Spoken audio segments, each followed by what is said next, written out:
بس بسم الله الرحمن الرحيم.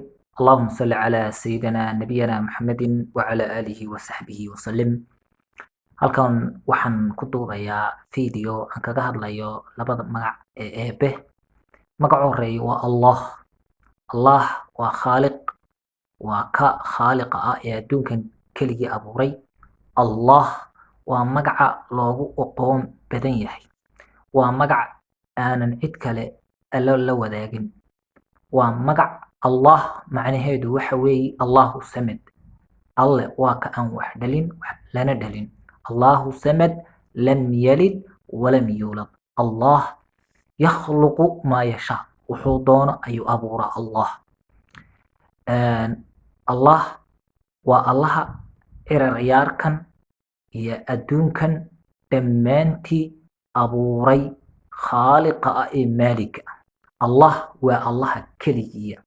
allah waa allaha koonkan inankoon cid kala tashan abuuray. allah waa allaha xanuunka keena qaadana. allah waa allaha qudradiisu ay allah waa allaha cadceedda halkaa ka soo saara, halkaana ka rida. allah waa kaas weeyaan. raxmaan, naxariistu waa waa 199. waxay ku jirtaa magaca eebe ee raxmaanu raxiim. raxiim bay ku jirtaa. ama raxmaan waa xabad.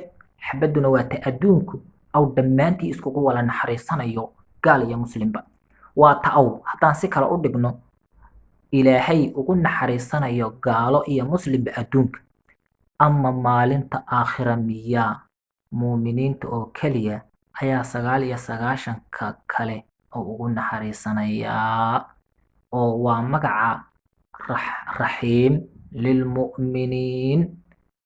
markaas raxmadda maanta la wala cabayay waa raxmaano, waa taa aw ilaahay adduunka dhammaantii ugu wala naxariisanayo.